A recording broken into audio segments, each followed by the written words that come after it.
आजकल हम देख रहे हैं कि यूनिफॉर्म सिविल कोड के नाम पर ऐसे लोगों को भड़काने का काम हो रहा है। भारत के प्रधानमंत्री भारत की डाइवर्सिटी को, प्लुरलिज्म को एक प्रॉब्लम समझते, इसीलिए इस तरह की बातें करते रहते। देश में इस वक्त यूसीसी यानी यूनिफॉर्म सिविल कोड पर माहौल तैयार हो चुका है। प्रधानमंत्री नरेंद्र मोदी भी इसे लेकर बयान दे चुके हैं। पीएम मोदी के दिए गए बयान के बाद इस बात को तय माना जा रहा है कि केंद्र सरकार इसे लेकर जल्द ही बड़ा फैसला लेने वाली है। लेकिन एआईएमआईएम नेता असदुद्दीन ओवैसी ने यूसीसी को लेकर बयान क्या दिया कि बीजेपी भड़क गई। पहले आप ये सुनिए कि ओवैसी ने कहा क्या।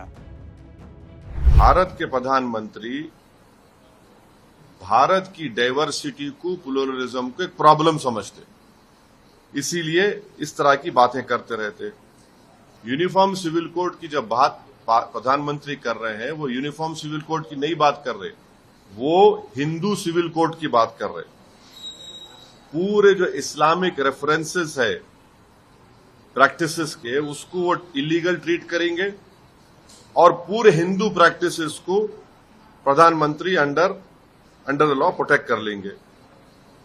मैं प्रधानमंत्री को चैलेंज कर रहा हूं, 300 एमपी आपके ने है, आप हिंदू अनडिवाइडेड फैमिली को एबॉलिश करो पहले, नंबर 1। कर सकते क्या आप? Thirdly, fourthly, section 21A special marriage act जो है मोदी साहब करेंगे, अभी सर करेंगे, नागालैंड मिजोरम निकाल सकते, एक मणिपुर को नहीं जा सक रहे प्राइम मिनिस्टर मोदी। असदुद्दीन ओवैसी की इस बात पर बीजेपी नेता भड़क गए हैं। बीजेपी नेताओं ने ओवैसी को इस बयान पर आड़े हाथों लिया। बीजेपी के राष्ट्रीय प्रवक्ता गौरव भाटिया ने एक टीवी डिबेट में ये कह दिया कि ओवैसी को संविधान इसलिए समझ नहीं आता क्योंकि वह संविधान से पहले कुरान पढ़ते हैं। गौरव भाटिया ने यह कह दिया कि अगर ओवैसी की कानून की डिग्री फर्जी नहीं है तो उन्हें सबसे पहले विधि आयोग को यूसीसी पर 15 जुलाई से पहले लिखित सुझाव भेजना चाहिए। बीजेपी के लिए यूसीसी एक बड़ा मुद्दा है। यह बात प्रधानमंत्री मोदी ने भी भोपाल में दिए अपने भाषण में साफ किया था। आप सुनिए कि पीएम मोदी ने कहा क्या था।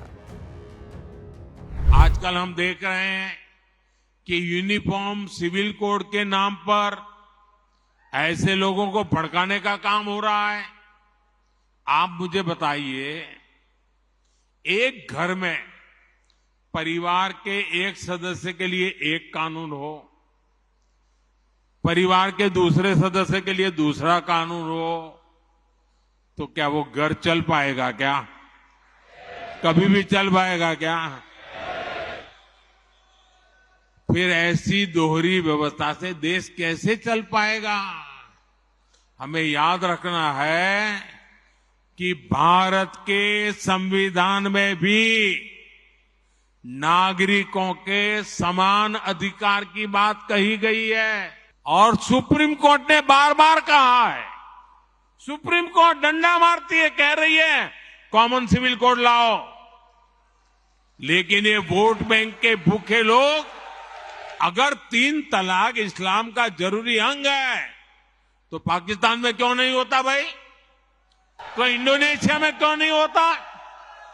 तो कतर, जॉर्डन, सीरिया, बांग्लादेश, ये तो सारे मुस्लिम बस्ती वाले देश हैं, वहां पर उनको बंद क्यों कर दिया? पसमंदा मुसलमान भाई बहन है। ये वोट बैंक की राजनीति करने वालों ने हमारे जो पसमंदा मुसलमान भाई बहन हैं, उनका तो जीना भी मुश्किल करके रखा हुआ है। वो तो तबाह हो गए, उनको कोई फायदा नहीं मिला है। वे कष्ट में गुजारा करते हैं, उनकी आवाज सुनने के लिए कोई तैयार नहीं है। पीएम मोदी के समान नागरिक संहिता को लेकर दिए गए बयान के बाद कांग्रेस आरजेडी ने उनकी आलोचना की। विपक्षी दलों ने पीएम मोदी पर भारत के सेक्युलरिज्म को नुकसान पहुंचाने का भी आरोप लगाया। कांग्रेस के संगठन महासचिव केसी वेणुगोपाल ने कहा कि प्रधानमंत्री मोदी कुछ भी कह सकते हैं, लेकिन उन्हें महंगाई, बेरोजगारी और मणिपुर के मुद्दों पर जवाब देना चाहिए।